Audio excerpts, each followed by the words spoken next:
Abala ako sa pagtipa sa aking lumang laptop na nakapatong sa aking mga hita habang sakay ako ng bus na maghahatid sa amin ng asawa kong si Andrea patungo sa lugar kung saan namin naisipang magbakasyon.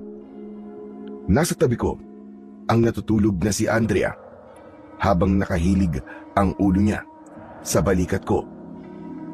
Naramdaman ko bigla ang paggalaw ni Andrea, kaya alam kong gising na siya. Pero hindi ko siya sinulyapan dahil nakatutok ako sa aking ginagawa. Nasaan na tayo? Malapit na ba tayo, Arman? Hindi pa.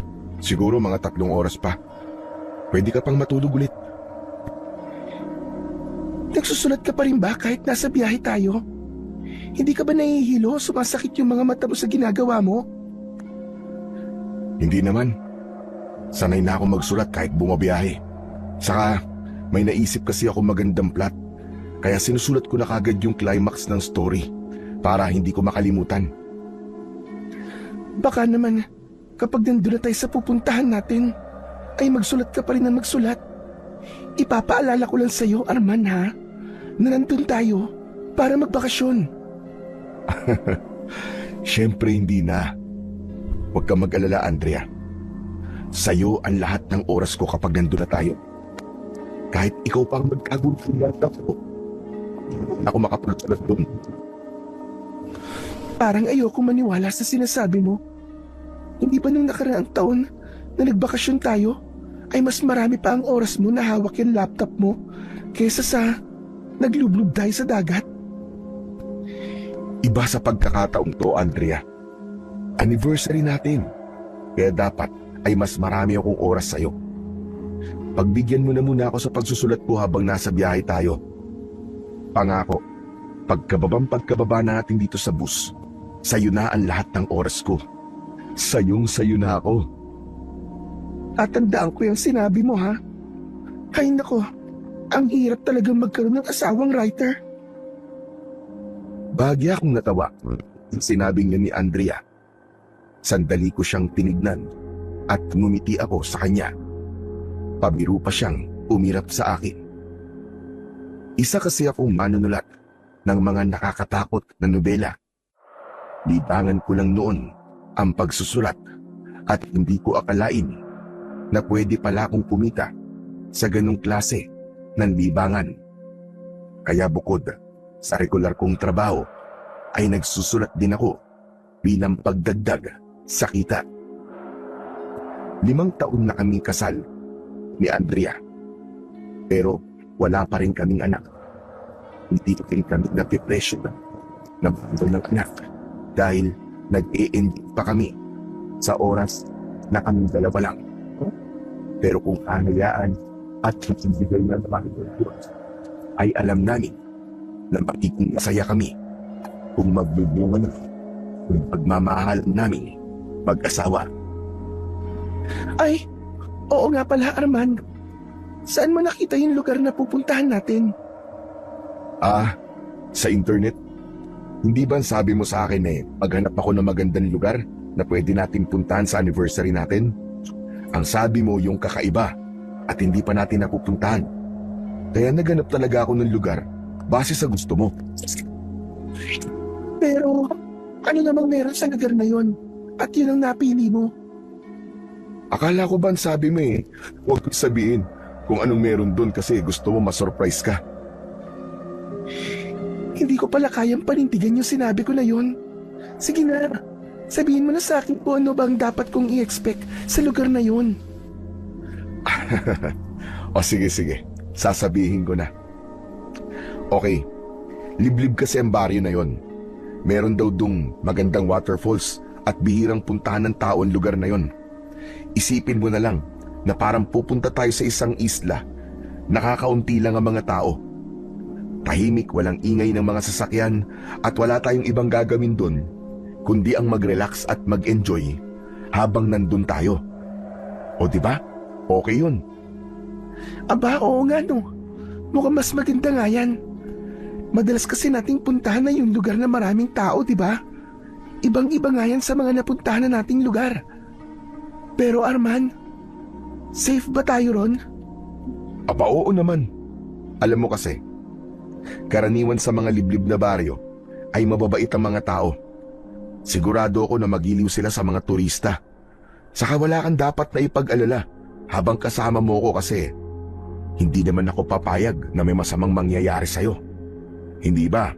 Isa sa mga ipinangako ko sa'yo dati ay poprotektahan kita palagi kahit na anong mangyari. Sus, nung hinabol tayo ng aso sa isang beach resort dati, mas nauna ka pang tumakbo na para bang kinalimutan mo ng kasama mo ang asawa mo. Pambihira ka. Naaalala mo pa pala yun? Alam mo namang takot talaga ako sa aso, di ba? Gawa ng may trauma ako sa aso. Hindi ba, ilang beses akong kinagat ng aso nung bata pa ako? Mabuti nga't buhay pa ako hanggang ngayon eh. Kasi kung namatay ako noon dahil sa mga kagat ng aso, malamang wala kang gwapong asawa ngayon. At wala rin akong mayabang at mahangin na asawa. Ano ka ba? Nagsasabi lang naman ng totoo yung tao eh. Gwapo naman talaga ako ah. Kung hindi ba ako gwapo, hindi ka magkakagusto sa akin, di ba? Hoy, hindi naman kita minahal dahil sa gwapo ka. Minahal kita kasi alam kong mabuti kang tao at mahal na mahal mo ko. Oh, bakit bigla ka naman naging seryoso dyan? Magsasalita pa sana si Andrea nang biglang huminto ang bus. Muntik na kaming mapasubsob at nahulog ang laptop ko mula sa aking hita. Agad ko yung kinuha at tinignan si Andrea. Naku, okay ka lang ba? Hindi ka ba nasaktan, mahal ko? Ayos lang ako. Nagulat lang ako sa biglang pagpreno ng driver. Ano ba kasing nangyari? Tumayo ang driver at humarap siya sa amin. Sinabi niya na nagkaroon ng problema sa makina ng sasakyan, kaya kinailangan niyang ihinto muna ang bus upang i-check ang problema. Humingi siya ng paumanhin sa amin at sinabi niya na ginawa niya yon kaysa sa ipagpatuloy namin ang aming pagbiyahe nang hindi siya sigurado kung magiging ligtas ba kami o hindi. Sandaling bumaba ang driver kasama ang konduktor. Maya-maya pa ay bumalik ang konduktor at sinabi sa amin na matatagalan bago maayos ang sira ng bus, kaya kailangan muna naming bumaba. Wala kaming nagawa kundi ang bumaba kasama ng iba pang mga pasahero. Sa labas ay puro mga puno ang nasa gilid ng kalsada na may konting damuhan. Naupo kami ni Andrea sa ilalim ng isang puno. Kinuha ko sa bag ang isang biskwit at isang bottled water. Mahal, nagugutom ka ba? May pagkain pa ako rito. Inaantok ako, Arman. Bakit ngayon pa kasi nasira ang bus eh? Palagi ka nalang inaantok. Hayaan mo na, wala na tayong magagawa sa bagay na yan.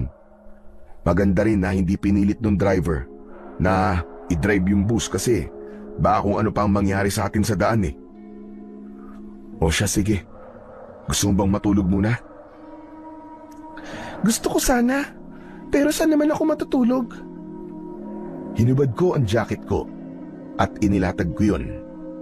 Inulat ko ang aking mga hita at sinabi ko kay Andrea na humiga siya sa jacket at gawin niyang unan ang mga hita ko.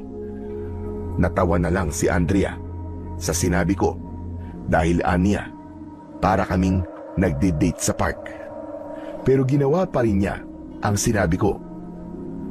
Habang abala ang driver at konduktor ng bus sa pag-aayos ng bus, ay tulog naman si Andrea sa tabi ko. Sumandal ako sa katawan ng puno at hindi ko namalayan na pati ako ay nakatulog na rin.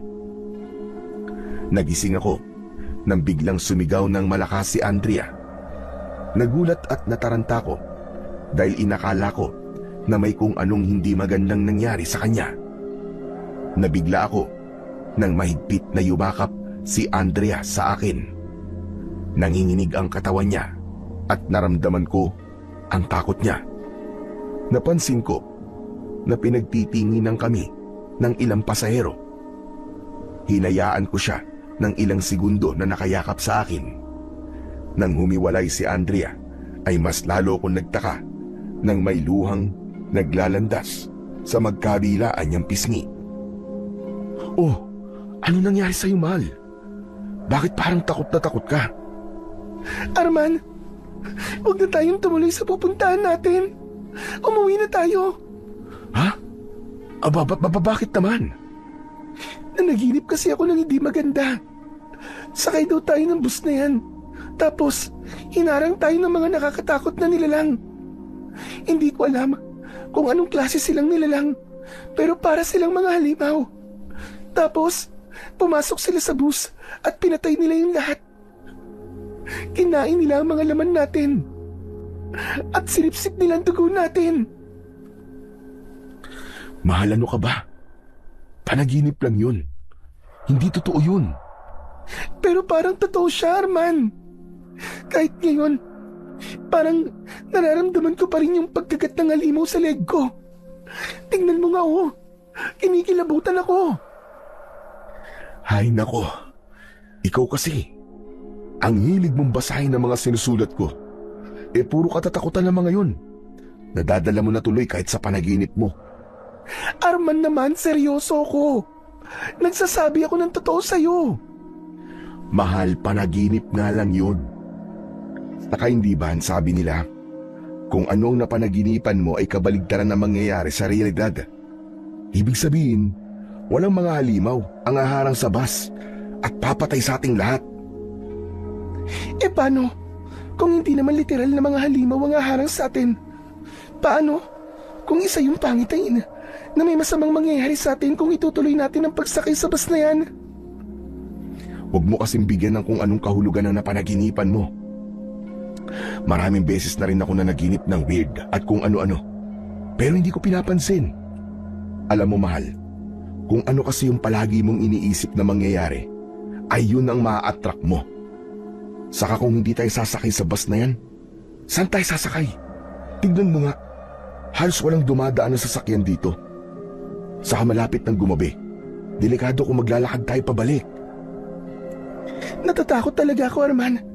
Pakiramdam ko ay may hindi magandang mangyayari. Ano ka ba? Hindi ba ang sabi ko sa'yo? Ay handa akong protektahan ka palagi. Huwag mong kakalimutan na basta kasama mo ko, walang mangyayaring masama sa'yo. Ngumiti ako kay Andrea at muli ko siyang niyakap para kahit papano ay kumalma siya. Hindi nagtagal ay sinabi sa amin ng driver na pwede na kaming umalis. Nang oras na yon ay kalat na ang dilim sa paligid. Napansin ko ang pag-aalinlangan ni Andrea na sumakay sa bus, kaya pinisil ko ang kamay niya at ngumiti ako sa kanya. Tumango si Andrea at saka siya tuluyang sumakay sa bus. Nang nakasakay na ang lahat ng pasahero sa bus, ay muli yung umandar. Napansin ko na nababahala pa rin si Andrea habang nakatingin siya sa labas ng bintana. Mahal, okay ka na ba? Hindi pa. Hindi ko kasi makalimutan yung napanaginipan ko kanina. Ang mabuti pa, magdasal na lang tayo. Akin na ang kamay mo. Inabot ni Andrea sa akin ang mga kamay niya at masuyo kong hinawakan ng mga yon. Magkasabay kaming pumikit at pabulong akong nagdasal. Ama, tulungan mo po ang aking asawa na alisin ang mga negatibong bagay na nasa loob ng kanyang isip. Gabayan mo po kami sa aming paglalakbay upang masiguro po namin ang aming kaligtasan hanggang sa makarating po kami sa aming destinasyon. Ang lahat pong ito ay dinadalangin ko sa pangalan ni Jesus na aming tagapagligtas. Amen. Doon ko na tinapos ang aking pagdadasal. Sabay naming binuksan ni Andrea ang aming mga mata. O ano? Kumusta na ang pakiramdam mo? Medyo okay na. Sabi ko naman sa'yo dasal lang ang solusyon sa takot na nararamdaman natin. Maraming salamat, Arman ha. Alam mo talaga kung paano ako pakakalmahin. Lalo na kapag natatakot ako. Aba, syempre naman. Ang tagal na nating magkasama kaya kilalang kilala na kita. Saka hindi ba? Palagi kong sinasabi sa'yo na sa tuwing natatakot ka ay magdasal ka lang.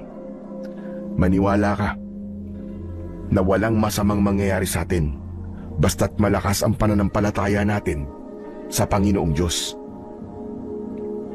Arman, kapag nakarating na tayo sa pupuntahan natin, ay meron akong sorpresa sa'yo. Talaga? Ano naman yun? Sabihin mo na sa akin ngayon. Kaya nga sorpresa, di ba? Magiging sorpresa pa ba yun kung sasabihin ko na kagad sa'yo? Ay nako, dapat di mo na sinabing may sorpresa kay. Iisipin ko tuloy yan hanggang sa makarating tayo sa pupuntahan natin. Matipid na ngiti lang ang isinagot sa akin ni Andrea. Alam ko na hindi ko siya mapipilit na sabihin kung ano ang sorpresa niya. Kaya naman, hindi ko na siya pinilit. Matapos yun, ay sinabi niya na inaantok siya at gusto muna niyang matulog. Hinihilig niya ang ulo niya sa balikat ko at hindi nagtagal ay nakatulog na siya. Habang umaandar ang bus, ay hindi ako mapakali dahil ang dinadaanan na namin na kalsada ay pasigsag na. Ganun pa man, nagtiwala na lang ako sa driver ng bus ng sandaling yon. Mahimbing pa rin ang tulog ni Andrea habang ako ay mahigpit na napapakapit sa hawakan na nasa harapan ko sa tuwing dadaan sa kurbada ang bus. Sa isip ko ay paulit-ulit akong nagdadasal na sana ay ligtas kaming makalagpas sa kalsadan yon. Mas dumagdag pa sa kaba ko ang kadiliman ng paligid. Wala kasing ilaw sa gilid ng kalsada, kaya umaasa lang ang driver ng bus sa ilaw ng headlight. Hanggang sa napansin ko na tila may mali na sa bus. Medyo gumigewang na yon, kaya nagdesisyon na akong gisingin si Andrea. Bakit, mahal? Malapit na ba tayo? Hindi pa. Eh bakit mo ako ginising? Basta, maging alerto ka lang ha. Kakausapin ko lang yung driver. Ha? Bakit? Ano nangyayari? Basta dito ka lang. Babalik din ako kagad. Tumayo na ako at nagsimulang maglakad papunta sa driver.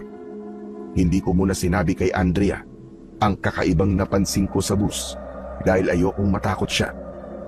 Habang naglalakad ako papunta sa unahan, ay napatingin ako sa bintana ng bus at napakunot ang noo ko dahil may nakita ko sa labas na mga anino na tila sumusunod sa bus. Napakabilis ng paggalaw ng mga anino na yon na parabang mga tao. Ilang beses ko pang tinusot ang mga mata ko dahil baka namamalikmata lang ako, pero hindi nawala ang mga anino. Hanggang sa naging balang lahat ng mahinahong sinabi ng driver na nawalan ng preno ang bus. May ilang nagsigawan at nagpanik na pasahero. Doon ko nalaman na tama ang aking hinala na may mali nga sa bus. Babalikan ko sana si Andrea nang makita ko sa unahan ang isang malaking pakurbang kalsada. Pinilit ng driver na makadaan sa kurbadang yon, ngunit may mga nilalang na humarang sa bus na naging dahilan para kumabig pa kaliwa ang bus. Sa kasamaang palad, isang matarik na bangin ang nasa kaliwa at dire-diretsyong nahulog doon ang bus na sinasakyan namin. Humampas sa kung saan-saan ang katawan ko habang naririnig ko ang malakas na pagsigaw ng mga tao. Pero ang nasa isip ko lang noon ay si Andrea. Hanggang sa tumama ng malakas ang likod ng ulo ko sa isang matigas na bagay na naging dahilan para magdilim ang paningin ko at mawalan ako ng ulirat. Inakala ko na yun na ang katapusan ng buhay ko. Sa taas ba naman ng bangin kung saan bumagsak ang bus na sinakyan namin, ay inisip ko na walang makakaligtas sa mga nakasakay sa bus. Kaya naman, hindi ako makapaniwala nang nagising ako na nakadapa sa damuhan sa pinakailalim ng bangin. Sumalubong sa akin ang matinding sikat ng araw. Kahit puno ng sugat ang aking katawan at labis ang aking pangihina, ay pilit pa rin akong tumayo. Nakita ko ang sirasirang bus sa hindi kalayuan. Lumapit ako roon. Nakita ko ang mga sariwang dugo sa paligid, pero kahit isang katawan ng tao ay wala. Andrea! Andrea! Andrea, nasa ka? Mahal! Andrea! Luminga ako sa paligid, pero wala akong nakitang kahit isang tao sa paligid ko. Naisip ko na baka may mga dumating na rescuer at kinuha na ang katawan ng aking asawa kasama ng ibang mga pasahero. Ang ipinagtataka ko lang ay kung bakit hindi ako kasama sa mga na-rescue, kayong hindi naman ako kalayuan sa pinaghulugan ng bus. Tumingala ako sa itaas kung saan nahulog ang bus. Sobrang tarik nun at posibleng makaakyat ako ron. Kaya ang ginawa ko ay naglakad na lang ako at umasa na may makikita akong baryo kung saan makakahingi ako ng tulong. Hindi ko na alam kung gaano ako katagal naglalakad nang may nakita akong matandang lalaki na nakasakay sa isang kalabaw. Kahit nang hihina, ay lumapit ako sa kanya at nagulat siya nang nakita niya ako. Agad siyang bumaba sa kanyang kalabaw para alalayan ako dahil muntik na akong matumba. Tulungan niyo po ako. Tulungan niyo ako, para niyo na pong awa. Diyos ko! Ano nangyari sa iyo? Bakit ang dami mo sugat? Nahulog po kami sa bangin. Yung sinasakyan po namin bus. Tulungan niyo po ako. Nawawala po yung asawa ko. Sandali. Dadalhin kita sa bahay ko. Kailangan magamot ang mga sugat mo at baka magkaroon pa yan ng infeksyon. Ayos lang po ako, Manong. Yung asawa ko po, kailangan ko po siyang mahanap. Kailangan ko po masiguro na buhay siya. Tulungan niyo po ako. Huwag ka munang mag-isip ng kung ano-ano tungkol sa asawa mo. Ang sarili mo muna ang unahin mo. Halika, sumama ka sa akin para magamot na kita. Nang dahil sa labis kong panghihina at dumagdag pa ang matinding sikat ng araw, ay biglang umikot ang aking paningin. Dumilim ang paligid ko hanggang sa muli akong nawalan ng malay. Sa muling pagbabalik ng aking ulirat, ay nakahiga na ako sa isang papag. Puno ng benda ang aking katawan.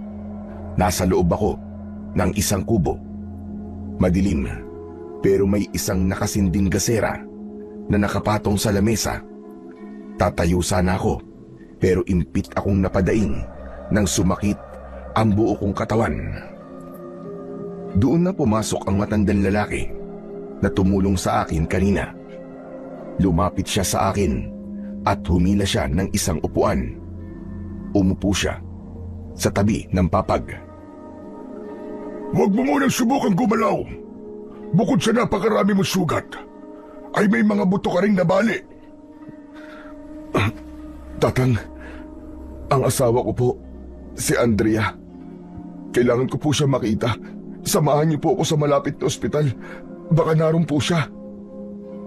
Tama ba ang pagkakatanda ko? Ang sabi mo ay nahulog sa bangin yung bus na sinakyan niyo. Opo, Tatang.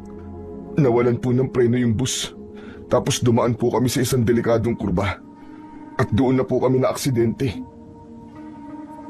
Bago mangyari sinasabi mong aksidente, wala ka bang napansin na kakaiba?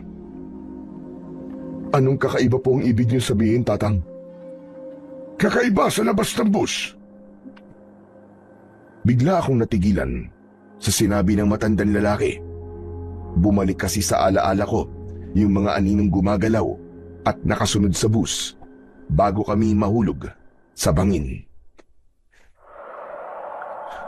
Bago po kami maaksidente, may nakita po ako mga anino sa labas ng bus. Tapos, biglang humarang po yung mga anino na yun sa harapan po ng bus. Kaya mas lalo po nawala ng kontrol yung driver. At doon na po kami tuluyang nahulog sa bangin. Pero tatang, sa tingin ko po, namamalikmata lang ako nun eh.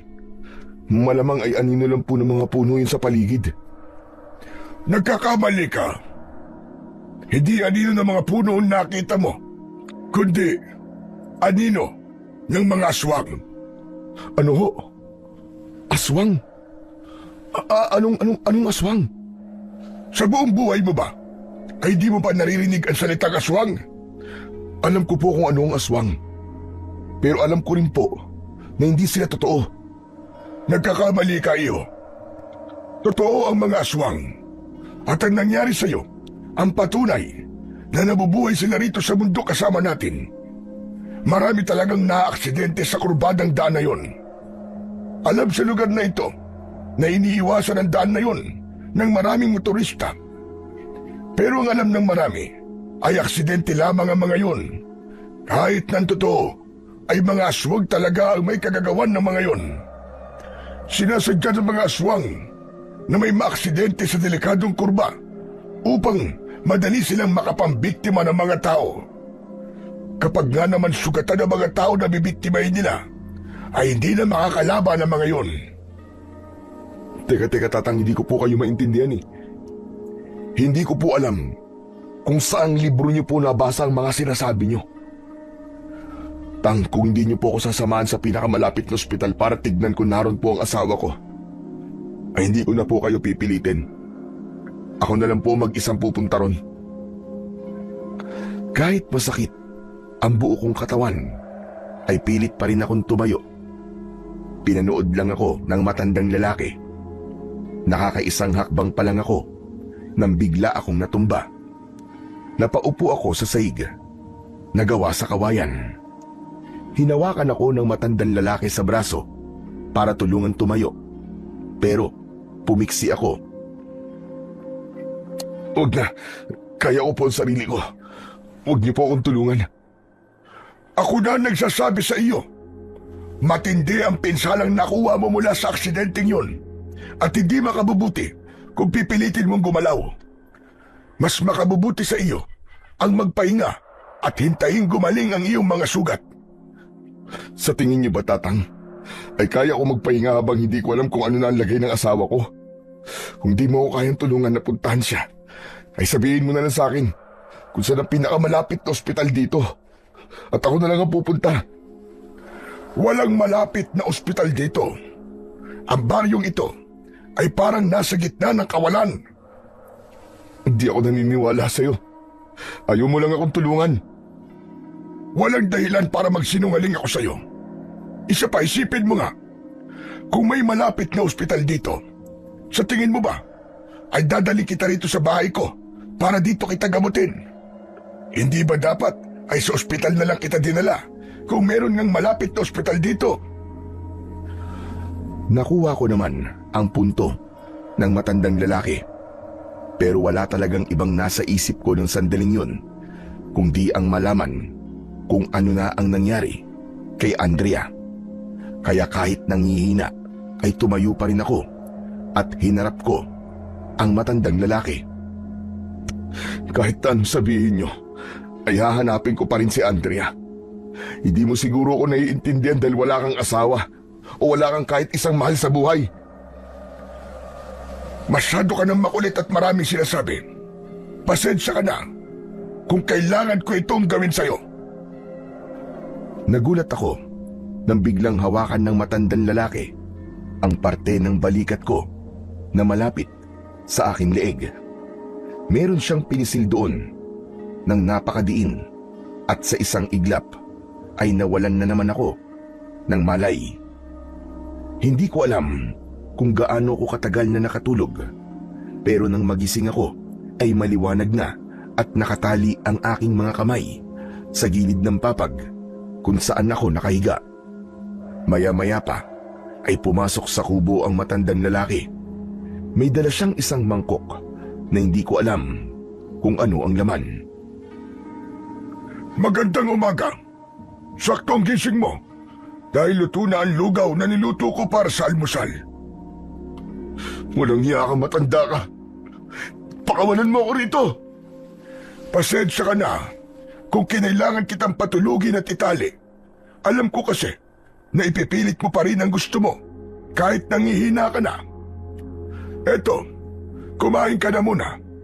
Ako na muna magpapakain sa'yo habang hindi ka pa kumakalma. Pakawalan mo ako rito, hayop ka. Hindi mo ba alam na kidnapping na tong ginagawa mo sa akin? Nagpapatawa ka ba? Ikaw ang nagsabi sa akin na tulungan kita. Ngayong tinutulungan kita, ay sasabihin mo naman na isa kong kriminal. Pakawalan mo na lang ako at hayaan mo akong hanapin ang asawa ko. Magpasalamat ka dahil meron akong konsensya. Dahil kung wala, ay pagbibigyan ko yung gusto mong gawin. Hahayaan kitang umalis at maglakad-lakad para maghanap ng malapit na ospital kahit ang totoo ay walang malapit na ospital sa baryong ito. Mabuti sana kung mamamatay ka sa sobrang pagod sa paglalakad. Pero paano kung mamamatay ka dahil naging biktima ka ng mga aswang? Tigilan mo na nga ako sa aswang-aswang na yan. Hindi ako naniniwala sa'yo. Tinatakot mo lang ako para hindi ako umalis. Pero kung sa tingin mo ay natatakot ako sa aswang, nagkakamali ka. Hindi na kita pipiliting maniwala sa sinasabi ko sa iyo tungkol sa mga aswang. Hahayaan ko na lang na kusa ka na lang maniwala pagdating sa bagay na yan. Pero sa ngayon, ang importante ay kumain ka muna. Kailangan mo magpalakas. Hayaan mo na ako muna magpakain sa iyo dahil nakatali ang mga kamay mo. Iniumang ng matandang lalaki. Sa bibig ko ang kutsarang may lugaw. Tinignan ko ng diretso sa mata ang matandang lalaki at naramdaman ko na hindi siya masamang tao. Napagtanto ko na ayaw niya lang akong umalis dahil mahina pa ang katawan ko. Kaya niya ako itinali. Sige na, Tatang. Pakawalan niyo na ako para makakain ako ng sarili ko. At anong gagawin mo kapag pinakawalan kita? Aalis ka. Hindi mo ako maloloko. Hindi kita itinali para gawing biyag dahil wala naman akong dahilan para gawin ko yun sa'yo. At isa pa, hindi ako masamang tao kung yun ang inaakala mo. Sadyang ayoko lang na may mangyaring masama sa'yo lalo na't nasa poder kita. Hindi, Tatang. Pangako hindi ako aalis. Naniniwala ako na mabuti kang tao. Hindi pa rin ako naniniwala sa'yo. Pero sige na nga, papakawalan na kita at bahala ka na kung gusto mong umalis. Kung sakaling may hindi magandang mangyari sa'yo, ay iisipin ko na lang na ikaw ang gumawa nun sa sarili mo dahil hindi ako nagkulang ng paalala sa'yo. Inilapag muna ng matandang lalaki ang mangkok at kutsara sa lamesa. Sa kanya sinimulang alisin ang pagkakatali sa mga kamay ko. Tinulungan pa niya akong makaupo ng maayos para makakain ako.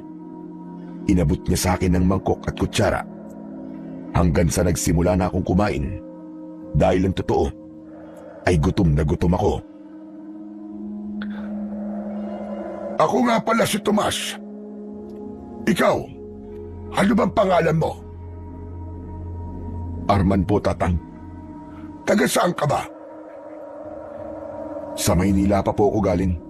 Aba, malayo ang Maynila rito. Bihira ang dumadaang sasakyan sa rutang tinahak nyo. Dahil talaga namang mapanganib ang mga kurba na yon. Sa tingin ko, ay masyadong nagmadali ang driver ng sinasakyan yung bus, kaya doon siya dumaan.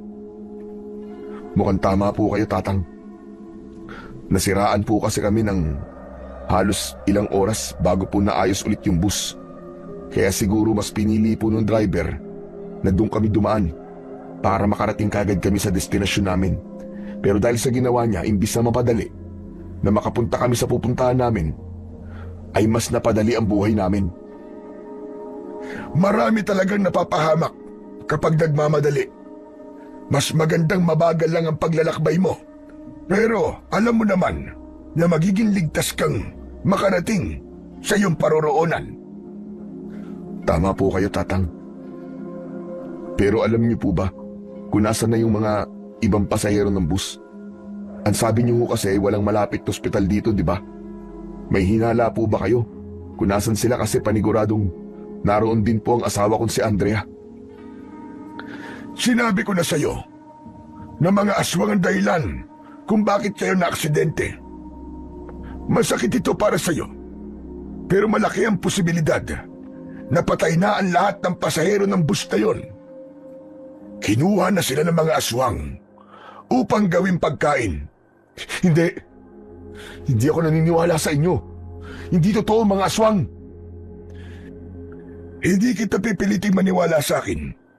Mas makabubuti na ang mga patunay na lang ng sinasabi ko sa iyo ang magpapakita sa iyo. Sige na, tapusin mo na ang pagkain mo at magpahinga ka na lang. Kung aalis ka, ay wala na akong pakialam.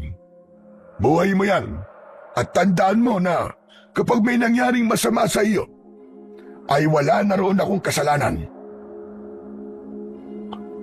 Lumabas si Mang Tomas at naiwan akong mag-isa sa kubo niya. Tinapos ko ang pagkain at pagkatapos ay muli akong nahiga. Habang nakatingin ako sa kawalan, ay iniisip ko kung ano nga ba ang nangyari kay Andrea at kung nasaan siya. Pinilit kong maniwala sa sinabi ni Mang Tomas na kinuha ng mga aswang si Andrea at ang iba pang pasahero ng bus. Pero pilit kong inalis yun sa utak ko.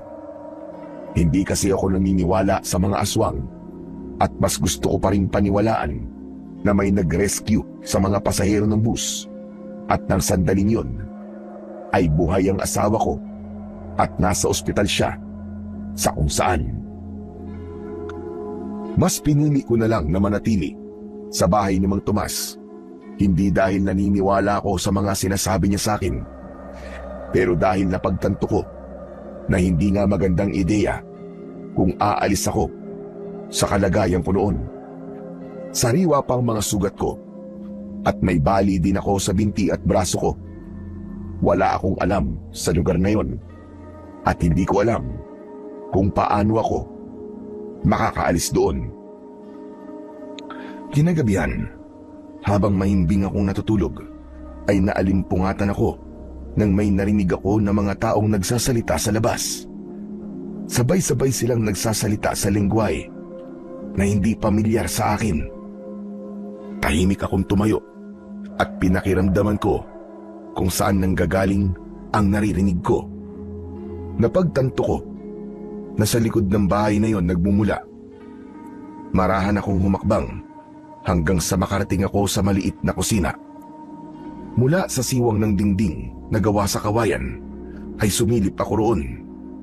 Nanlaki ang mga mata ko nang makita ko si Mang Tomas na napapalibutan ng ilang mga kalalakihan na magkakahawak pa ang mga kamay. May nakasinding kandila sa paligid nila.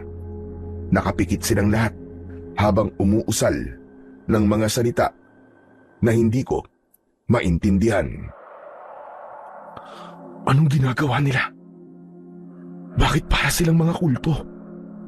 Hindi ko alam kung bakit wala akong ideya sa kung ano ang ginagawa nila at kung para saan yun. At nakaramdam na ako ng takot. Naguguluhan akong bumalik sa papag at nang humiga ako ay doon ko inisip kung anong ginagawa ni Mang Tomas. Pero kahit na anong isip ang gawin ko ay wala akong nakuwang sagot. Lalo na't hindi ko pa naman kilala ng gusto si Mang Tomas. Kinabukasan ng umaga ay sabay na kaming nag-almusal ni Mang Tomas. Nilagang saging na saba ang kinakain namin. Tahimik ako at nakatulala dahil nasa utak ko pa rin ang nakita ko nung nakaraang gabi. Ang tahimik mo naman. Parang ang lalim ng iniisip mo. Mang Tomas, meron lang akong itatanong. Pero huwag ka sana magagalit ha. Ayokong magsabi na hindi ako magagalit. Depende pa rin sa kung ano ang itatanong mo. Huwag na nga lang po. Hindi na ako magtatanong. Magtanong ka na. Kesa isipin mo pa yan at hindi ka makatulog. Sige na nga. Bahala na kung magagalit kayo. Kagabi kasi, nagising ako kasi may naririnig ako mga taong nagsasalita sa likod ng bahay. Sumilip ako at nakita ko kayo kasama ang ilang mga lalaki. Para po kayo nagdadasal na nagri-ritual na hindi ko maintindihan eh. Miyembro po ba kayo ng kulto? Nakita mo pala ang ginagawa namin kagabi. Bakit? Kapag ba nagsasagawa ng ritual, ay kulto na kagad para sa iyo? Hindi ko po alam eh. Ganun kasi ang nakikita kong ginagawa ng mga kulto sa pelikula. May ginagawa silang pagdarasal tuwing gabi, tapos may mga kandila sa paligid nila. Masyado ka naniniwala sa mga napapanood mo sa telebisyon. Hindi lahat ng nagdarasal sa kakaibang lingwahe tuwing gabi ay miyembro na kagad ng kulto. Huwag mo kaming husgahan. Base lang sa nakita mo kagabi. Kung hindi po kayo kulto, ano po kayo? Hindi ko obligasyong sagutin ang tanong mo na yan. Lalo na't alam ko na hindi ka naniniwala sa mga sinasabi ko sa'yo. Wala akong dapat na ipaliwanag sa'yo dahil malinis ang konsensya ko at wala akong ginagawang masama o mali. Grabe, ang dami niyo naman kagad na sabi. Oo o hindi lang po ang sagot sa tanong ko. Karapatan kong huwag sagutin ang tanong mo. Ngunit wala kang dapat na ikabahala sa nakita mo kagabi. Gaya ng sinabi ko, wala kaming ginagawang masama at darating din ang panahon na malalaman mo kung para saan ang ginagawa namin. Hindi na ako nagsalita pa at hindi ko na rin pinilit si Mang Tomas na sagutin ang tanong ko. Pero nagkaroon ako ng masamang kutob tungkol sa kanya. Lalo na't para sa akin ay hindi normal ang nakita ko nung nakaraang gabi. Mabilis na lumipas ang mga araw at oras-oras ay iniisip ko pa rin si Andrea. May mga pagkakataon na hindi ko mapigilang umiyak dahil pakiramdam ko ay wala akong kwentang asawa. Nangako pa naman ako kay Andrea na palagi ko siyang poprotektahan at hindi ko hahayaan na may mangyaring masama sa kanya. Pero nung oras na kailangan niya ako, ay wala akong nagawa para siya ay iligtas. Palagi na lang akong nagdadasal na kung nasaan man si Andrea, ay ligtas siya, kagaya ko. Nakiramdam din ako kay Mang Tomas simula nang nakita ko sila noong nakaraang gabi. Wala naman akong napansin na kakaiba sa kanya o kung meron man siyang gagawing hindi maganda sa akin. Kaya kahit paano ay muli akong naging kampante sa kanya. Inisip ko na lang din na kung masama siyang tao ay hindi na dapat niya ako tinulungan nung una pa lamang. Isang umaga, matapos ang almusal, ay nagpaalam sa akin si Mang Tomas. Oo nga pala, Arman. Aalis ako sandali dahil mag-aani ako doon sa taniman ko ng patatas. Ikaw na muna ang bahala rito sa bahay ko. Kung nagugutom ka, ay kumain ka ng kung anong pagkain ang meron dito. Sige po, Mang Tomas. Pero baka gusto niyo po na samahan ko po kayo para meron po kayong makakatulong sa pag-aani ng mga patatas. Huwag na. Hindi pa magaling ang mga sugat mo. Magpahinga ka na lang dito dahil yun ang mas makakabuti para sa'yo. Kayo po ang bahala. Gusto ko lang po kasing makaganti sa pagtulong niyo sa akin. Hindi kita tinulungan kasi umaasa ako na may kapalit yun. Masaya na ako na makita kang ligtas. Huwag kang mag-alala dahil sa oras na malakas at magaling ka na, ay tutulungan kitang makabalik sa Maynila. Kaya kung gusto mo nang makaalis dito, ay magpalakas at magpagaling ka na muna. O siya, sige na. Aalis na ako. Baka abutan pa ako ng matinding init. Sige ho, mag-iingat po kayo, Mang Tomas. Sumakay na si Mang Tomas sa kanyang kalabaw. Sinundan ko siya ng tingin habang papalayo siya, hanggang sa tuluyan na siyang nawala sa paningin ko. Isang malalim na paghinga ang aking pinakawalan. Muli kasing bumalik sa isip ko kung nasaan na ba talaga ang asawa ko. Mabilis na lumipas ang isang oras at unti-unti na akong nakaramdam ng pagkainip. Doon ko na naisipan na maglakad-lakad sa labas. Naisip ko na maganda na maarawan ako para maging mabilis ang pagbabalik ng lakas ko. Bago ako umalis, ay isinarado ko ang pinto ng bahay ni Mang Tomas. Nang naglalakad na ako sa labas, ay napansin ko ang makahulugang tingin ng mga tao sa akin. Grabe naman sila kung tignan ako. Parang may ginawa akong masama sa kanila. Ngayon lang ba sila nakakita ng ibang tao rito? Hindi ko nalang pinansin ang mga taong nakasunod ang mga mata sa akin. Hanggang sa isang matandang babae ang humarang sa akin. Meron siyang dalang mahabang tungkod na gawa sa sanga na mas matangkad pa sa kanya. Bagyang kuba ang likod niya. Mahaba ang buhok niya na puro puti na. Ikaw ba? Yung bagong kasama ni Tomas sa bahay niya? Ako nga po, Lola. Ako po si Arman. Ako naman si Berta. Paano ka napunta sa bahay ni Tomas? Iniligtas niya po ako sa isang aksidente. Siya po ang gumamot sa mga sugat ko. Mag-iingat ka kay Tomas. Hindi mo siya kilala.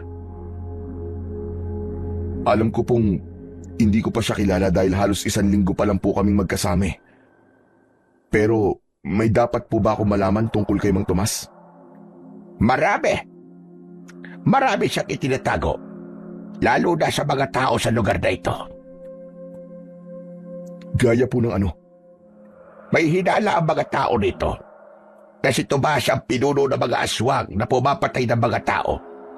Hindi lang sa lugar na ito, kundi maging doon sa delikadong kurba sa kalsada sa itaas ng baryong kinaroroonan natin. Aswang na naman. Lahat po ba ng makakausap ko rito ay puro aswang ang sasabihin sa akin? Nire-respeto ko po ang paniniwala nyo pero pasensya na po. Kasi hindi po ako naniniwala sa aswang. Mas malakas po ang paniniwala ko sa Panginoon Diyos. Hindi na ako nagtataka kung hindi ka naniniwala sa mga aswang dahil dayo ka sa baryo namin. Pero maniwala ka, totoo sila. Kaya kung ako sa'yo, kung nais mo pang mabuhay, ay umalis ka na sa bahay ni Tomas. Salamat po sa concern nyo sa akin, Lola. Pero may tiwala po ako kay Mang Tomas. Kung may gagawin sana siyang masama sa akin, dapat noon pa niya ginawa. Pero ilang araw ko na po siyang kasama hanggang ngayon. Buhay pa naman ako. Ang totoo nga niyan Alagang-alaga niya ako Dahil naghihintay lang siya. At ang iba pang mga aswang ng tamang oras. Sa makalawa ay bilog ang buwan. Yun ang gabi na mas malakas sa mga aswang. Sigurado ako na sa gabing yon ay may gagawing hindi maganda sa iyo si Tomas at ang iba pang mga aswang. Sa tingin ko po walang katotohanan yung mga sinasabi niyo sa akin. Nararamdaman ko pong mabuting tao si Mang Tomas. Hindi na ako nagtataka kung bakit kuwang-kuwa ni Tomas at tiwala mo. Dahil magaling siyang magpanggap. Marami ng dayo ang kinupkup niya at tinulungan. Pero makalipas ang ilang araw, ay misteryosong nawala. Huwag mong hayaan na magaya ka sa kanila. Kung sakaling naramdaman mong nasa panganib ka, ay magtungo ka sa gubat. Diretsuhin mo lang ang daan papasok ng gubat at tawirin mo ang talon na iyong makikita.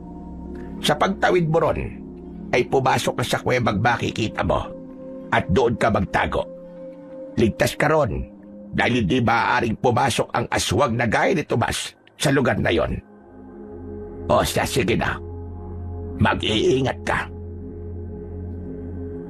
Matapos yung sabihin ni Aling Berta, ay tumalikod na siya at naglakad palayo. Ipinagkibit balikat ko na lamang ang mga sinabi niya sa akin. Para sa akin, ay hindi ka panipaniwala ang mga paratang niya kay Mang Tomas. Isa pa, hindi pa rin ako naniniwala sa aswang. Kaya sadyang mahirap paniwalaan na si Mang Tomas ay isang aswang. Naglakad-lakad pa ako hanggang sa naisipan kong magtungo sa gubat. Sinunod ko ang sinabi ni Aling Berta upang malaman ko kung totoo ngang meron dong kuweba. Tinahak ko ang direksyong daan papasok sa gubat. Makalipas ang halos kalahating oras ay tumambad sa akin ang isang napakagandang talon. Sandali, hindi ako pwedeng magkamali. Ito ang talon na sinasabi ko kay Andrea. Kung ganun, ang baryong ito sana ang pupuntahan namin ni Andrea. Hindi ako makapaniwala sa naging realisasyon ko na yun. Naluwa ako dahil kung hindi nangyari ang aksidenteng yun, ay sigurado ko na magkasama kami ni Andrea na naroon sa lugar na yun. Masaya sana naming ini-enjoy ang aming bakasyon. Huwag kang mag-alala, mahal ko. Kapag gumaling na ang mga sugat ko at bumalik na ang lakas ko ay hahanapin talaga kita. Nararamdaman kong buhay ka pa, mahal ko. Alam ko na nasa isang ligtas na lugar ka sa sandaling ito. Nanatili pa ako ron ng ilang minuto hanggang sa nagdesisyon na akong umalis. Ngunit nang tumalikod ako ay may malalim na boses akong narinig na tila nanggagaling sa kung saan. Tinawag nun ang pangalan ko. Luminga ako at naulit sa pangalawang beses ang pagtawag sa aking pangalan. Napakunot noo ako dahil nanggagaling ang boses sa loob ng isang kuweba na mararating ko kung tatawid ako sa talon. Doon ko nalaman na totoo ang sinabi ni Aling Berta na meron nga roong kuweba. Ipinilig ko ang aking ulo at inisip ko na guni-guni lamang yon. Tuluyan na akong naglakad palabas ng gubat hanggang sa makauwi na ako sa bahay ni Mang Tomas. Doon ay naabutan ko si Mang Tomas na ibinababa ang isang sako ng patatas mula sa likod ng kalabaw. Agad akong lumapit sa kanya. Mang Tomas, tulungan ko na po kayo. Huwag na. Kaya ko na ito. Hindi bang sabi ko sa iyo ay magpahinga ka? Saan ka nga pala galing? At pag uwi ko dito ay wala ka. Naglakad-lakad lang po. Nagpunta po ako sa gubat at meron po palang napakagandang talon doon. Meron nga. Kanino mo naman nalaman na merong talon doon? Sa isang matandang babae po na nakasalubong ko kanina. Aling Berta po ang pangalan niya. Berta? Aba, wala akong natatandaan na merong Berta na nakatira rito. Sa liit ng lugar na ito, ay kilala ko halos lahat ng nakatira dito. At wala akong nakikilalang Berta. Ganun? Medyo maliit po siyang matandang babae na may mahabang buhok na puro puti na. Maraming matandang babae rito, pero wala akong kilalang Berta. Yun po ang pangalan na sinabi niya sa akin eh. Pero Mang Tomas, alam niyo ho ba, nasa baryong to pala kami dapat pupunta ng asawa ko. Nang makita ko po kasi yung magandang talon ay nalaman ko na yun din po yung talon na nakita ko sa picture, na nakita ko po sa isang blog post tungkol po sa lugar na to. Talagang dito niyo pa naisipang magbakasyon ng asawa mo? Kahit napakaraming mas magagandang lugar dito sa Pilipinas. Ang baryong ito ay hindi lugar para sa isang bakasyon. Bakit naman po? Dahil po ba delikado rito kasi merong mga aswang dito? Tama ka. Mabuti naman at alam mo. Bakit? Naniniwala ka na ba ngayon sa mga aswang? Hindi pa rin po, Mang Tomas. Alam ko po kasi na yun sasabihin yung dahilan kung bakit hindi pwedeng magbakasyon sa lugar na to. Saka na lang po ako maniniwala sa sinasabi niyong aswang-aswang na yan kapag ako na po mismo ang nakakita sa kanila. Huwag mo nang hintayin na makakita ka ng aswang bago ka maniwala. Mas mabuti na ngayon pa lang ay maniwala ka na. Pero sige, ikaw ang bahala. Ayokong ipilit sa iyo ang isang bagay na sa tingin mo ay katang-isip lamang. Binuhat na ni Mang Tomas ang isang sako ng patatas at dinala niya yon sa likod ng bahay. Pumasok na ako sa kubo para makapagpahinga. Hindi ko na lang sinabi kay Mang Tomas ang sinabi sa akin ni Aling Berta na aswang si Mang Tomas at kailangan kong mag-ingat sa kanya. Baka kasi masamain pa yon ni Mang Tomas at ayoko namang sumama ang loob niya sa akin, lalo na't siya ang tumutulong sa akin sa baryong yun. Inalis ko sa utak ko ang lahat ng sinabi sa akin ni Aling Berta dahil walang dahilan para magduda ako kay Mang Tomas, lalo na't puro kabutihan ang ipinapakita niya sa akin.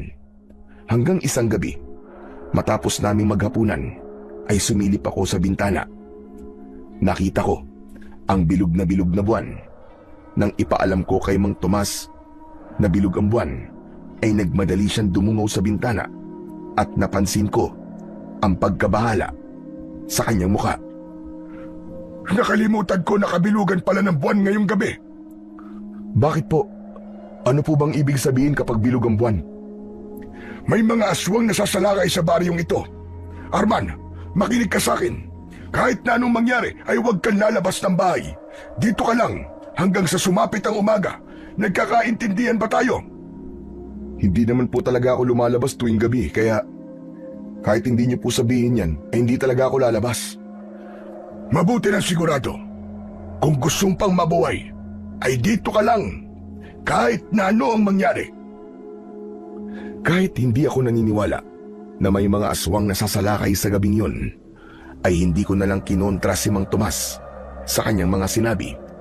Napagtanto ko kasi na mas makakabuti kung hahayaan ko na lamang siya sa paniniwala niya kesa humaba pa ang aming usapan at mauwi pa yun sa pagtatalo.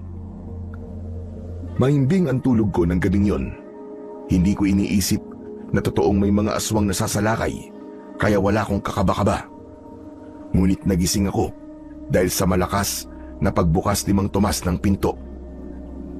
Naaninag ko siya na lumabas ng bahay. Malakas din niyang isinarado ang pinto. Nagmamadali akong bumangon. Bahagya akong binuksan ang pinto, pero hindi ko na nakita si Mang Tomas. Nagtaka ko sapagkat napakabilis niyang nawala, hanggang sa may narinig akong sigawan ng mga tao sa hindi kalayuan. Doon ko na tuluyang binuksan ang pinto. Lumabas ako at nanghilakbot ako sa aking mga nakita. May mga nakakatakot na nilalang na malahalimaw ang anyo ang umaatake sa mga tao at pumapasok sa mga bahay. Ang ilan ay nasa ibabaw ng bubong. Ang mga nilalang na yon ay may namumula at nanlilisik na mga mata. Matutulis ang kanilang mga ngipin at ganun din ang kanilang mga kuko. Sandali akong natigilan. Pakiramdam ko ay nananaginip lang ako. Ngunit nang may isang halimaw na sumunggab sa akin, ay dun na ako tila nagising. Akmang sasakmalin niya ako, pero mabilis ko siyang sinakal sa leeg. Nakipagpambuno ko sa kanya hanggang sa malakas kong tinuhod ang pagitan ng kanyang mga hita. Nang makawala ako mula sa halimaw, ay mabilis akong tumakbo pabalik sa kubo ni Mang Tomas. Ngunit 2 halimaw ang humarang sa akin. Wala na akong nagawa kundi ang tumakbo palayo sa kubo. Hindi ko alam kung saan ako pupunta dahil kahit saan dumako ang mga mata ko ay may nakikita akong mga halimaw. Diyos ko, mga aswang nga yata ang mga halimaw na yun. Totoo nga ang sinabi ni Mang Tomas. Totoo mga aswang. Patuloy ako sa pagtakbo. Sinabi ko sa aking sarili na hindi ako maaaring mamatay dahil kailangan ko pang makita at makasama ang asawa ko. Hanggang sa naalala ko ang sinabi sa akin ni Aling Berta.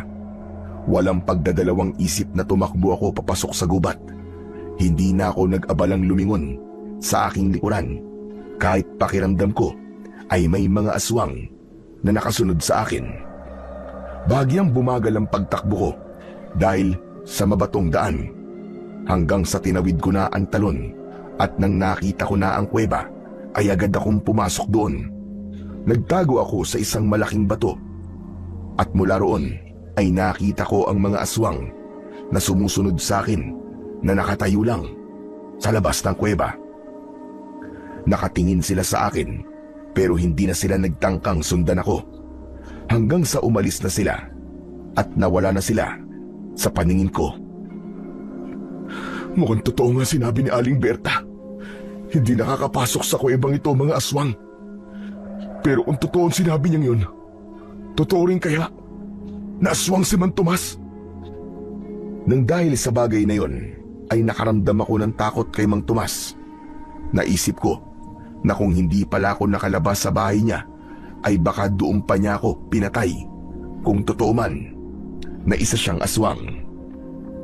Naglakad-lakad ako sa loob ng kuweba upang maghanap ng magandang pwesto kung saan ako maaaring magpahinga. Hindi ko alam, pero habang tumatagal ang paglalakad ko, ay pabigat ng pabigat ang hangin sa loob noon. Para bang may kung anong nakabara sa lalamunan ko na naging dahilan para mahirapan ako sa aking paghinga. Hanggang sa nakarating na ako sa dulo ng kuweba, nagimbal ako dahil meron doon itim na usok na lumulutang sa hangin. Tila sumasayaw yun. Lumapit ang itim na usok sa akin at nagpaikot-ikot yun sa paligid. Itinaboy ko ang itim na usok gamit ang mga kamay ko, pero patuloy lang yun sa pag-ikot sa akin hanggang sa huminto ang usok sa tapat ng mukha ko at isang boses ang aking narinig. Sa wakas, nagpunta ka na sa lugar na ito, Arman. Sino ka? Magpakita ka sa akin! Nandito na ako sa harapan mo. Ako ang itim na usok na iyong nakikita. Hindi. Hindi ito totoo. Panaginip lang to. Hindi pwede magsalita ang isang usok. Alam kong mahirap paniwalaan, pero totoo ang nangyayari ngayon, Arman. Ako ay ang espiritu ng dating tagapagtanggol ng baryong ito laban sa mga aswang. Ako si Gumatnon. Ikinulong ng mga aswang ang aking kaluluwa sa kuwebang ito. Dahil alam nila na kahit pinatay nila ako noon, ay kaya ko pa rin mabuhay sa katawan ng ibang tao at magpapatuloy lang ang pag-ubos ko sa mga aswang. Teka, anong ibig mo sabihin? Paano naging masama si Mang Tomas? Gayong siyang tumulong sa akin matapos kong maaksidente. Aksidente na siya mismo may kagagawan. Si Tomas at ang mga alagad niya ang dahilan ng aksidente siya sabi mo.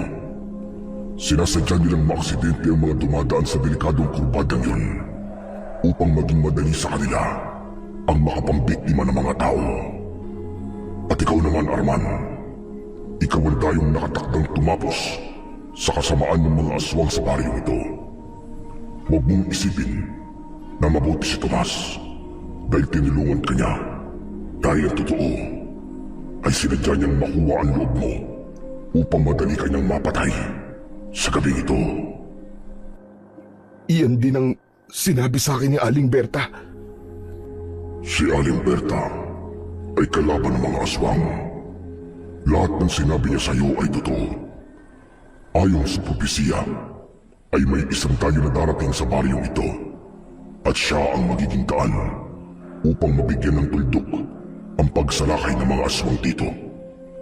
Nararamdaman ko na ikaw ang tinutukoy sa propesiyang iyon. Teka, bakit ako? Wala akong kaalam-alam sa pakikipaglaban sa mga aswang. Isa pa, hindi ko alam kung kaya kong labanan si Mang Tomas. Kahit totoo siyang aswang, ay naramdaman ko na totoo ang kabutihang ipinapakita niya sa akin. Huwag kang magpabulag sa kabutihan ni Mang Tomas. Dahil ang lahat ng yun ay hindi totoo. Alam niya na ikaw ang magpapabagsak sa kanya. Kaya ang totoo niyang pakay sa iyo ay ang patayin ka ngayong gabi dahil bilog ang buwan.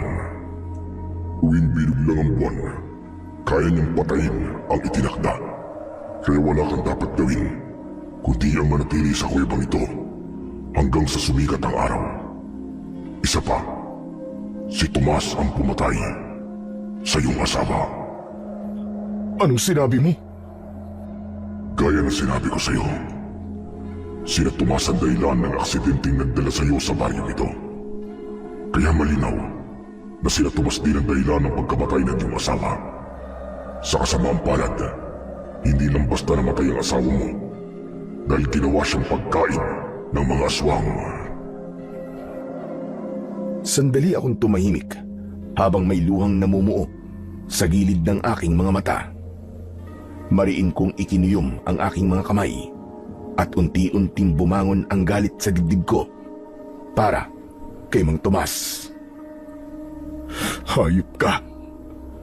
Hayop ka, Mang Tomas! Pinagkatiwalaan kita pero ikaw pala ang pumatay sa asawa ko! Hindi kita mapapatawad. Magbabayad ka sa ginawa mo kay Andrea! Ikinalulungkot ko ang nangyari sa iyong asawa. Alam ko ang pakiramdam na mawalan ng mahal sa buhay dahil pinatay din noon ni Tomas ang aking buong pamilya. Ngunit gamitin mo ang galit na yan para ikaw ay kumante. Huwag mong hayaan na hindi mabigyan ng hustisya ang pagkamatay ng iyong asawa. Patayin mo si Tomas. Kapag nagawa mo yun, hindi mo lang mabibigyan ng hustisya ang iyong asawa, kundi mapapalaya mo rin ang baryong ito mula sa mga aswang. Sabihin mo sa akin, gubat nun. Sabihin mo sa akin, may paraan ba para mapatay ko si Tomas? Meron. Kaya ka pinapunta rito ni Berta ay hindi lang dahil para maging ligtas ka, kundi upang malaman mo mula sa akin kung paano mo mapapatay si Tomas. Sabihin mo sa akin ang paraan na yun at handa akong gawin ng lahat para nang maipaghigante si Andrea. Kailangan kong gamitin ang iyong katawan, Arman. Kailangan kong pumasok sa iyong katawan upang magkaroon ako muli ng katawan lupa. Yun lamang ang natatanging paraan para makalabas ako sa kuwebang ito. Kapag nasa loob mo na ako, ay magagamit mo rin ang aking kakayahan bilang manunugis ng mga aswang. Hindi. Ayokong ipagamit ang katawan ko sa'yo. Hindi nga kita kilala eh. Ngunit yun lamang ang tanging paraan para matalo natin si Tomas. Hindi porke nasa loob ako ng iyong katawan ay ako na ang kukontrol sa'yo. Ikaw pa rin ang masusunod. Ngunit mararamdaman mo ang aking pagkabay sa'yo. Lalo na kapag nakikipaglaban ka sa mga aswang. Kapag napatay na natin si Tomas, ano na ang mangyayari? Maaari na akong umalis sa iyong katawan dahil tapos na ang aking misyon. Kung iniisip mo na habang buhay akong nakasalib sa iyo ay nagkakamali ka, kailangan ko lang tapusin ang misyon na hindi ko natapos at ikaw ang makakatulong sa akin na gawin yun. Muli akong tumahimik upang makapag-isip ako ng maayos. Inisip ko na kapag pumayag ako sa gusto ni Gubat nun, ay malaki ang posibilidad na maipaghihiganti ko ang kamatayan ni Andrea. Maya-maya pa ay marahan na akong tumango. Sa tingin ko ay wala na akong mapagpipilian, Gubat nun, kundi ang magtiwala sa iyo. Lahat ng sinabi mo ay tumugma sa sinabi ni Aling Berta. Isa pa, minsan ko nang nakita si Mang Tomas na may mga kasamang mga lalaki na nagdadasal sa likod ng bahay niya. Dapat doon pa lang ay nagduda na ako sa kanya. Ang mga lalaking nakita mo na kasama ni Tomas ay mga aswang na kagaya niya. Sa tingin ko ay nagsasagawa sila ng isang ritual upang maging mas malakas sila. Ngayon tatanungin kita, Arman. Pumapayag ka na bang gamitin ko ang iyong katawan? Kailangan ko ng pagpayag mo dahil kung hindi ka papayag ay hindi ako magkakaroon ng kakayahan na sumanib sa iyo. Sige, pumapayag na ako, Gubat nun. Pumapayag akong gamitin mo ang katawan ko para patayin si Mang Tomas at ang lahat ng mga alagad niyang aswang. Gagawin ko to para kay Andrea. Hindi ako papayag na hindi mananagot ang dahilan ng kamatayan ng asawa ko. Maraming salamat sa pagpayag mo. Sisiguraduhin ko na hindi mo pagsisisihan ang desisyon mo ito. Pagkasama nating pababagsakin si Tomas at ang lahat ng kakampi niya. Matapos yung sabihin ni Gubat nun, ay nagpaikot-ikot muli sa akin ang itim na usok. Pabilis ng pabilis ang pag-ikot ng usok hanggang sa bigla na lang yung pumasok sa bibig ko. Naramdaman ko ang paggapang ng itim na usok sa bawat parte ng aking katawan. Para yung apoy na mabilis na sinakop ang buo kong pagkatao. Malakas akong napasigaw habang nakaluhod dahil sa napakasakit ng aking dibdib. Pakiramdam ko ay unti-unting dinudurog ang lahat ng lamang loob ko. Parang luluwa na ang mga mata ko. Kahit walang apoy, ay para akong sinusunog ng buhay. Patuloy ako sa pagsigaw na para bang mapupunit na ang aking lalamunan hanggang sa hindi ko nakinaya ang sakit at tuluyan na akong nawalan ng malay. Hindi ko na nalaman kung ano ang sunod na nangyari pagkatapos nun. Hindi ko alam kung gaano ko katagal na nawalan ng malay, pero nang nagising ako ay maliwanag na sa labas ng kuweba. Marahan akong tumayo at nang naalala ko ang nangyari kagabi ay agad kong pinakiramdaman ang aking sarili. Hinawakan ko ang aking muka at katawan. Wala akong naramdaman na kakaiba o kahit konting pakiramdam na merong ibang nasa loob ng aking katawan. Sinabi ko na nga ba? Panaginip lang ang lahat ng yun. Hindi panaginip pa nangyari kagabi, Arman.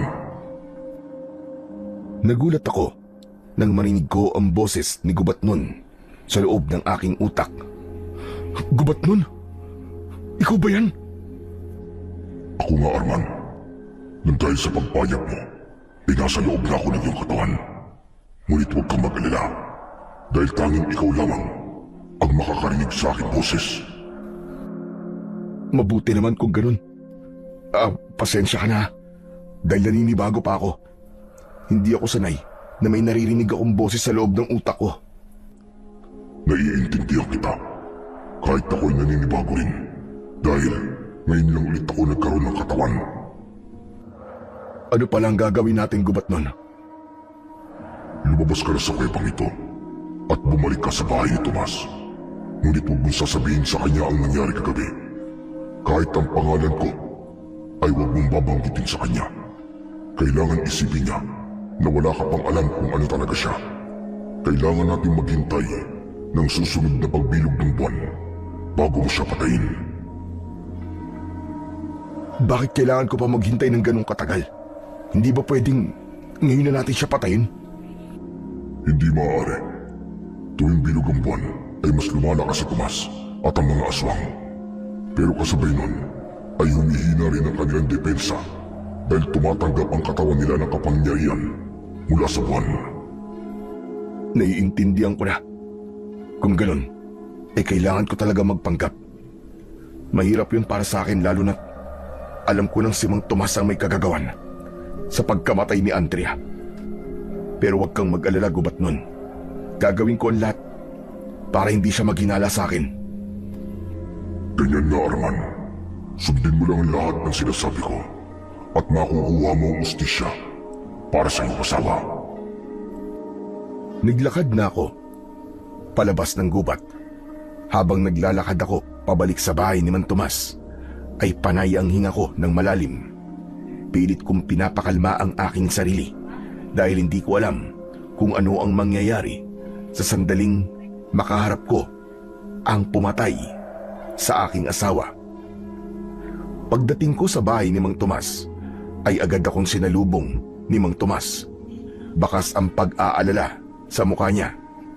Kung hindi ko alam na isa siyang aswang at siya ang pumatay kay Andrea, ay talagang masasabi ko na totoo ang pag-aalala niyang yon.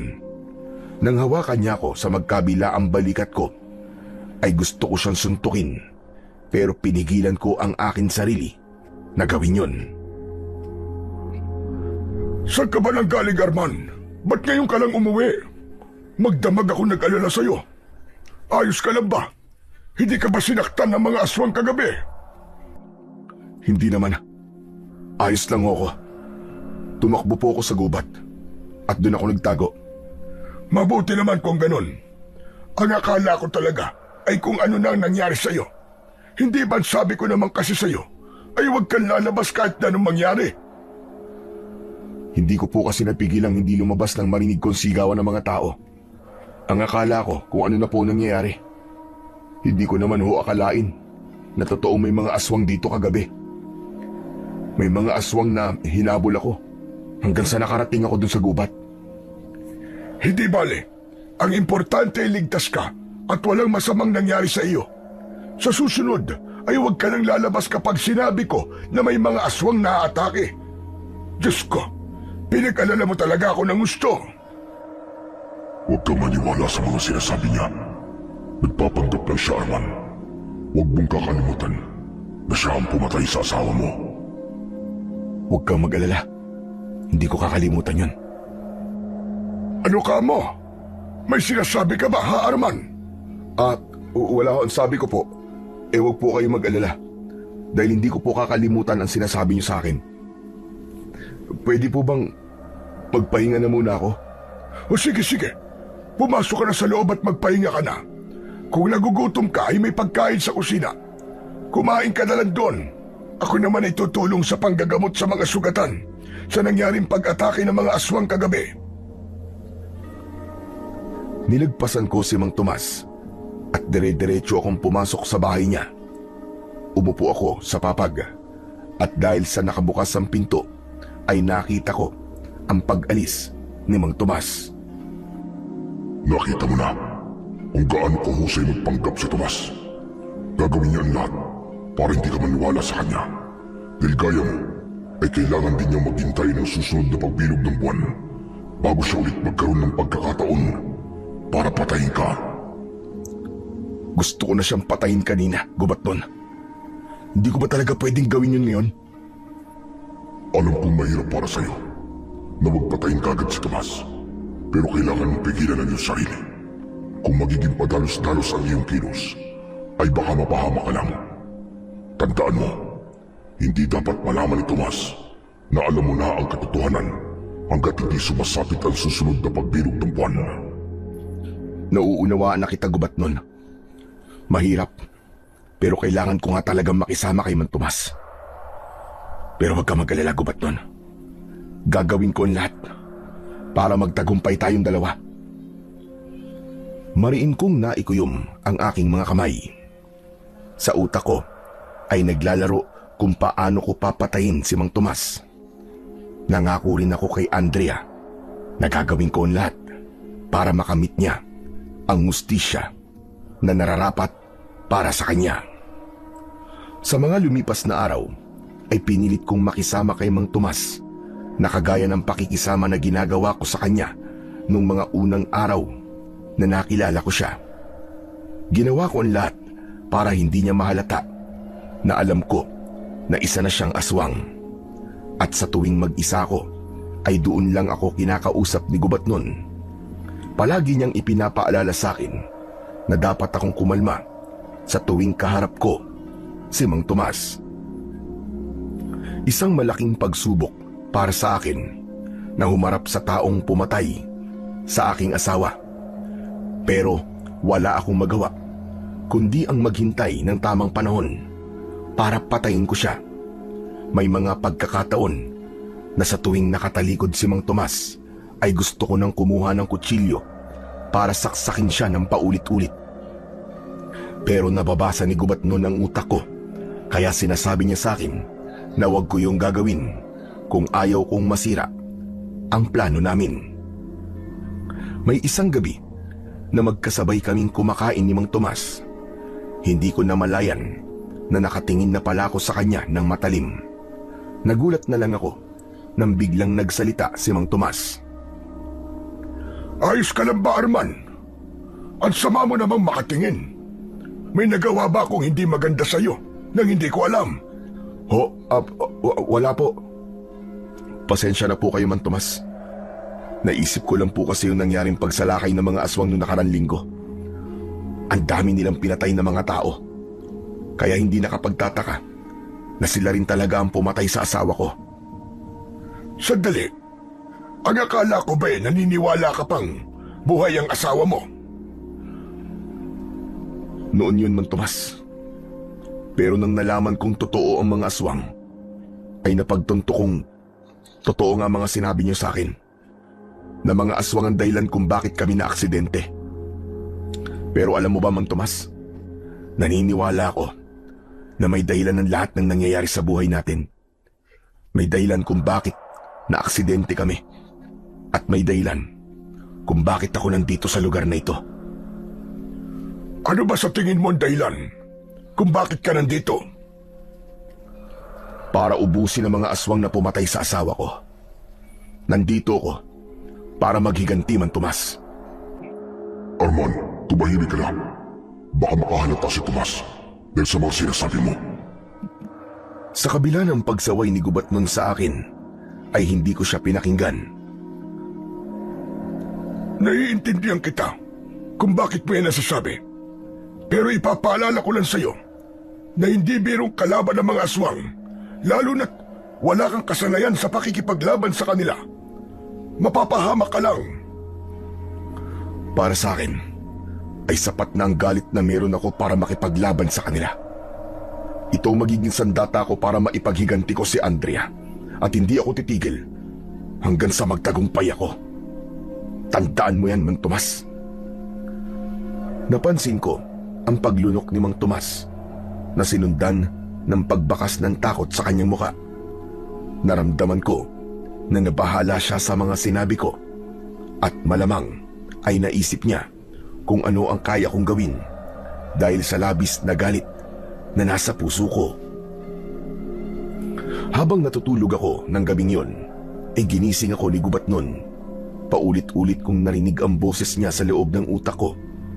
Inutusan niya akong lumabas para makapag-usap kaming dalawa. Tahimik naman akong lumabas para hindi magising si Mang Tomas.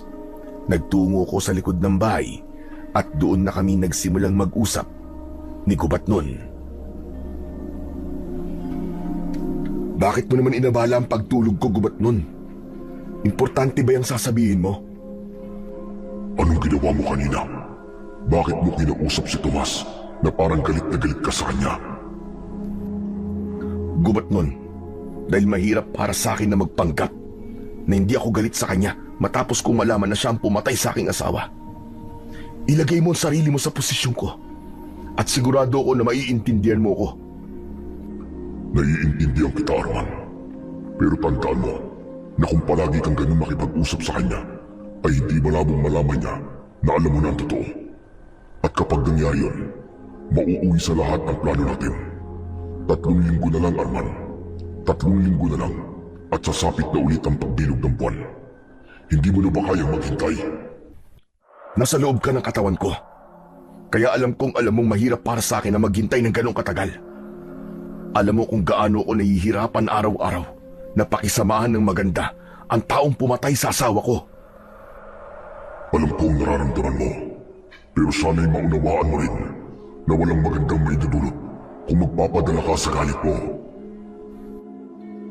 Magsasalita pa sana ako nang may narinig akong kaluskos sa akin likuran.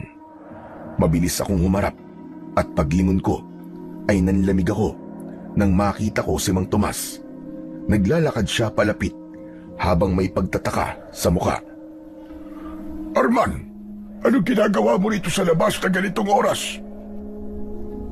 Hindi po kasi ako makatulog eh. Kaya naisipan kong magpahangin muna dito sa labas. At saka parang naririnig kitang nagsasalita. May kausap ka ba? Wala ho. Sino naman pong kakausapin ko rito? May nakita ho ba kayong kasama ko? Wala nga.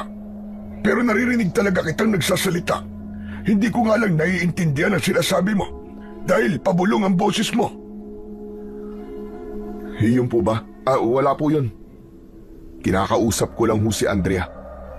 Iniisip ko po na buhay siya at nasa harapan ko siya. Namimiss ko na ho kasi ang asawa ko eh. Kung kailangan mo na makakausap, nandito ako. Handa akong kausapin ka kahit anong oras. Pwede mo akong gisingin kung pakiramdam mo eh.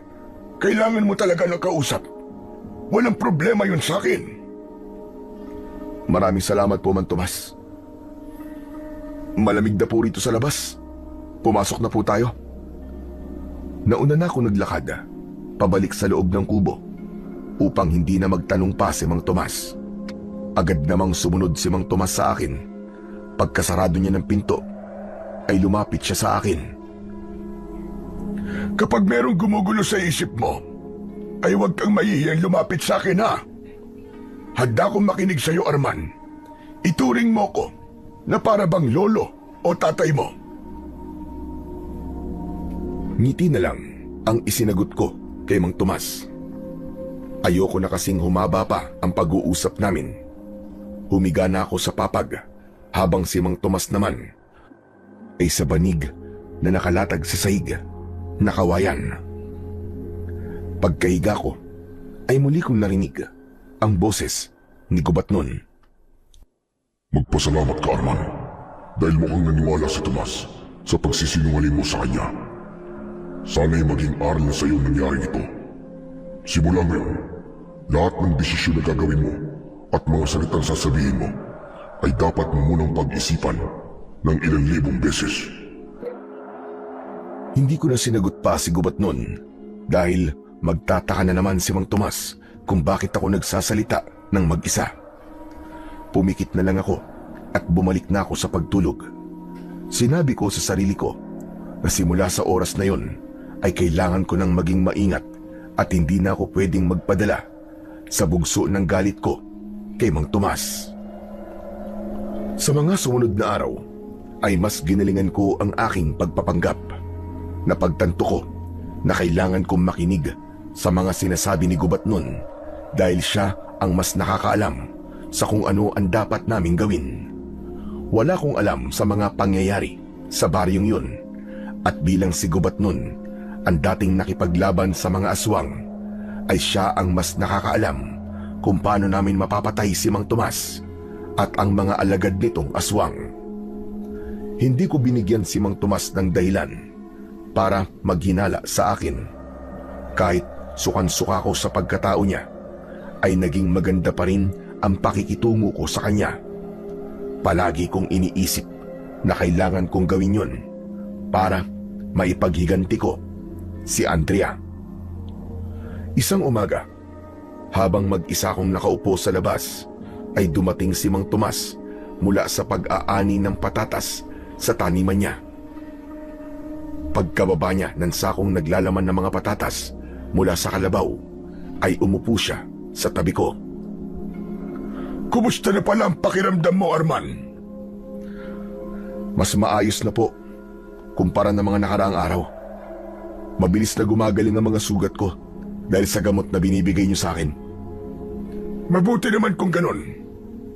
Ang puso mo, alam kong masakit at mahirap pa rin sa'yo na tanggapin na wala na ang asawa mo. Sobrang sakit po talaga. Hindi ko kayang ipaliwanag kung gaano kasakit na namatay si Andrea na parang hindi makatao. Gusto kong patayin lahat ng aswang sa baryong ito. At kung meron man silang pinuno, siya ang gusto kong unahin. Tinignan ko ang magiging reaksyon ni Mang Tomas sa sinabi ko na yon. Umasa ako, nakakabahan siya, pero nanatiling kalmado ang mukha niya. Pero hindi na siya nagsalita. Tumayo siya at dinala na ang sako ng mga patatas sa likod ng bahay na parabang pinili niyang umiwas sa pag-uusapan namin. Mabilis na lumipas ang mga araw. Pagkagising ko sa umaga, ay palagi akong tumitingin sa kalendaryong nakasabit sa dingding dahil hindi na ako makapaghintay na dumating ang gabi kung saan bilog ang buwan. Naging matyaga ko sa paghihintay hanggang sa sumapit na ang gabing hinihintay ko. Bilog na ang buwan ng gabing yun. May kaba akong naramdaman habang kumakain kami ng hapunan ni Mang Tomas. Alam ko kasi na sa gabing yun ay balak niya akong patayin. Wala siyang kaalam-alam na ganun din ang gusto kong gawin sa kanya. Bilog ang buwan ngayong gabi, Arman. Alam mo naman na siguro ang ibig ko sabihin. Sasalakay na naman ang mga aswang.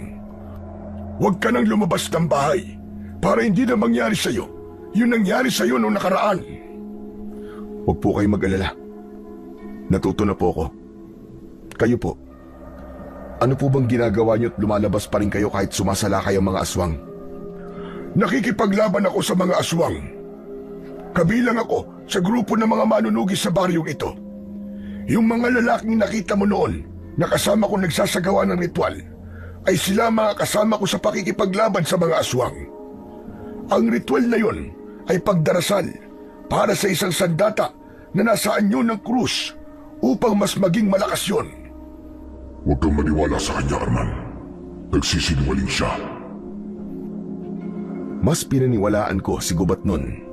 Nang matapos na kaming kumain, ay umalis na si Mang Tomas. Hindi nagtagal, ay narinig ko na ang sigawan ng mga tao na isang senyales na nagsisimula ng sumalakay ang mga aswang. Siguro naman ay napansin mo na nagsimula ang pag-atake ng mga aswang nang lumabas sa Tomas. Ibig sabihin, isa siyang aswang. Ano nang gagawin natin ngayon, Gubat nun? Paano ko papatayin si Mang Tomas? Kailangan na natin lumabas, Arman. Teka, kukunin ko lang ang itak para meron akong sandata. Hindi mo na kailangan ng kahit anong sandata dahil ang kailangan mo lang gawin ay ang maligo sa sinag ng buwan. Ha? Teka, anong ibig mong sabihin? Sundin mo na lang ang sinabi ko. Lumabas ka na at hayaan mong masinagan ka ng buwan. Dahil sa tiwalang meron ako kay Gubat nun, ay sinunod ko na lang siya. Lumabas ako at habang umaatake ang mga aswang sa paligid, ay dumipa ako sabay pikit. Dinama ko ang liwanag ng buwan at hinayaan kong pumasok sa katawan ko ang enerhiya na nagmumula roon. Hanggang sa may naramdaman akong kakaiba sa loob ng katawan ko. Sinubukan kong gumalaw pero para akong tuod.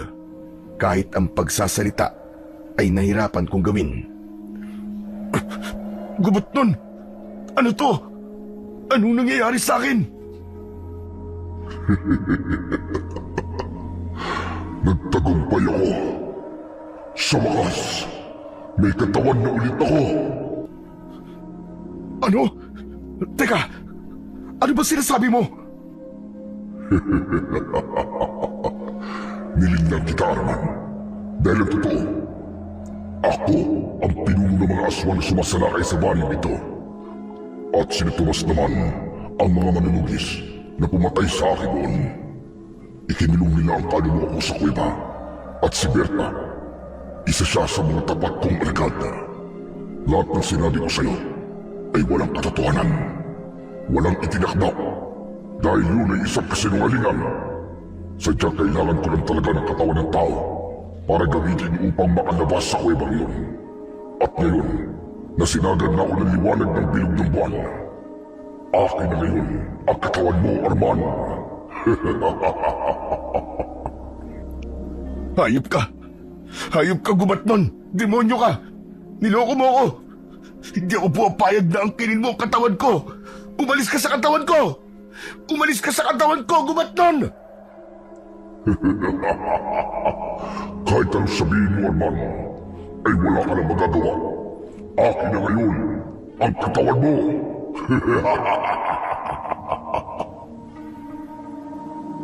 Nanlaki ang mga mata ko nang makita kong unti-unting nagbabago ang aking anyo.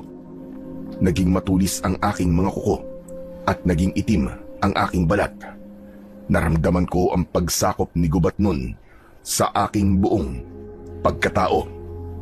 Kahit papano ay nagkaroon ako ng pag-asa nang makita ko si Mang Tomas na papalapit sa akin. Nagimbal siya nang makita ang pagbabago ko ng anyo. Hindi ako makapaniwala nang nagsalita ako ay boses na ni Gubat nun ang narinig ko. Ang tagal nating hindi nagkita, Tomas. Nagulat ka ba na nasa katawan na ako ngayon ni Arman? Walang hiya ka! Lumabas ka sa katawan ni Arman! Sa tingin mo ba ay susundin ko yung sinabi mo? Napakatagal kong nakulong sa kuwebang yun. Matagal ako naghintay ng isang tao na papasok doon para magkaroon ako ng panibagong katawan. At hindi na ako papayag na ibalik mo ako ron.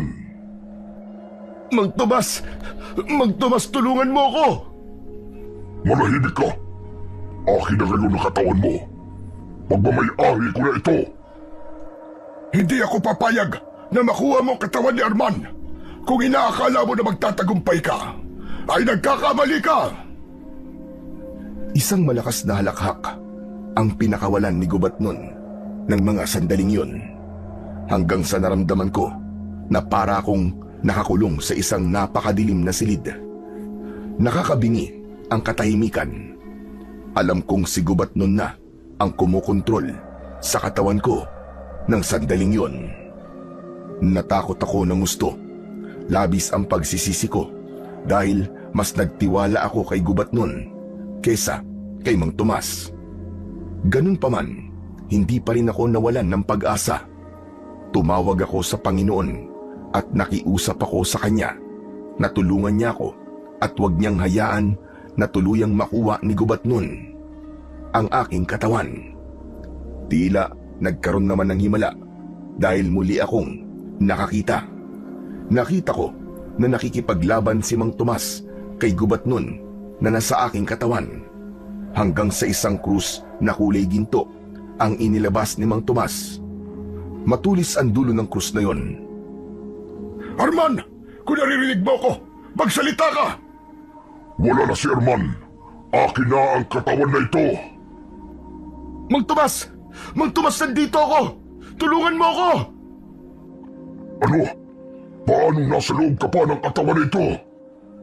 Lakasan mo ang loob mo, Arman! Labanan mo si Gubat nun! Paglabanan mo siya, kaya mo yan! Malakas na sinuntok ni Mang Tomas ang mukha ko, sabay sipa sa aking tiyan. Natumba ako sa lupa at agad na pumaibabaw si Mang Tomas sa akin. Akmang itatarak niya sa leeg ko ang krus, pero natigilan siya. Nagkaroon siya ng pag-aalinlangan na saksakin ako. Bakit hindi mo ituloy ang pagpatay sa katawan na ito? Natatakot ka ba? Dahil kapag ginawa mo yan, mamamatay din si Arman. Nagtaka ako nang kinuha ni Mang Tomas ang kamay ko at inabot niya sa akin ang krus. Arman, kailangan mong isaksak sa dibdib mo ang krus na yan. Yan lamang ang paraan para mawala na si Gubat noon sa katawan mo at tuluyan na siyang mawala sa mundong ito. Gawin mo na! Ikaw ang dapat gumawa niyan dahil katawan mo yan! Nang sandaling yun ay pinaniwalaan ko ang sinabi ni Mang Tomas. Hinawakan ko ng dalawa kong kamay ang krus, pero nang itatarak ko na yon sa dibdib ko ay may napakalakas na puwersa na pumipigil sa akin at alam ko na si Gubat nun yun. Hindi ka magtatagumpay, Arman! Hindi ka magtatagumpay! Akin na ang katawan na ito! Hunghang ka, demonyo ka! Akin ang katawan na to! At kahit sino, ay walang ibang pwedeng magmay-ari nito, kundi tanging ako lang! Dahil bigay ito sa akin ng Panginoon Diyos! Naramdaman ko ang isang mas malakas na puwersa na tumulong sa akin upang mailapit ko sa dibdib ko ang krus. Hanggang sa nagtagumpay akong itarak ang krus sa aking dibdib. Narinig ko ang malakas na pagsigaw ni Gubat nun hanggang sa tila nilamon ng hangin ang sigaw niya. Isang nakakasilaw na liwanag ang yumakap sa akin ng mga sandaling yon. Sa sobrang liwanag ay wala na akong nakita.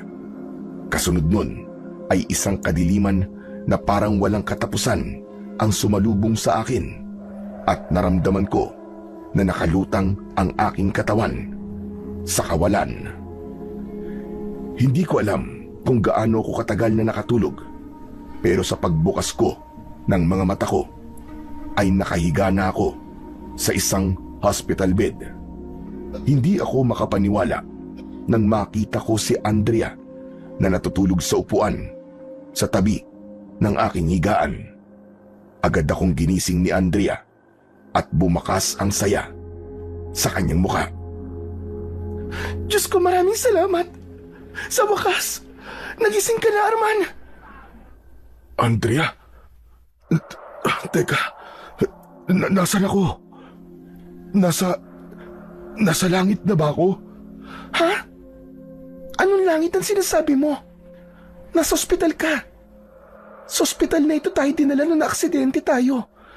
Yung nalaglag yung bus na sinasakyan natin. Ano? Nasan si Man Tomas? Si Gubat nun? Wala na ba siya? Patay na ba siya?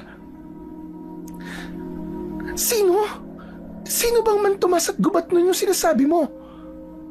Nako, siguro epekto lang yan ng gamot na itinurok sa'yo kanina. Sandali, tatawag lang ako ng nurse. Aalis sana si Andrea, pero mabilis ko siyang niyakap. Mahigpit ko siyang ikinulong sa mga bisig ko at hindi ko na napigilan ang mapaiyak. Mahal ko, salamat sa Diyos. Salamat sa Diyos at buhay ka. Akala ko talaga iniwan mo na ako. Akala ko hindi na tayo magkikitang muli. Ano ka ba? Hindi pa natin oras na dalawa. Masaya rin ako na sa kabila ng matinding aksidenteng yon ay isa tayo sa mga nakaligtas. Hindi lang pala tayong dalawa, kundi pati na rin ang magiging baby natin. Ha? Baby natin? Oo, Arman. Tama ka nang narinig. Buntis ako. 3 months na. Yun sana yung sorpresa na sasabihin ko sa'yo. Magkakaanak na tayo, mahal ko. Mas lalo akong napaluha nang marinig ko ang sinabi na yon ni Andrea. Nang sandaling yun ay naguguluhan pa rin ako. Hindi ko alam kung panaginip lang ba ang nangyari sa baryo ni Mang Tomas o sadyang naglakbay ang aking katawan sa ibang mundo at oras. Pero alam ko na kung totoo mang nangyari ang lahat ng yun, ay ligtas na ang baryo ni Mang Tomas mula kay Gubat nun. At natutunan ko rin na pahalagahan ang oras na kasama ko si Andrea dahil hindi ko alam kung ano ang maaaring mangyari sa mga susunod na araw. Lubos kong naunawaan na ang bawat oras na kasama ko si Andrea o si Andrea o si Andrea o si Andrea o si Andrea o si Andrea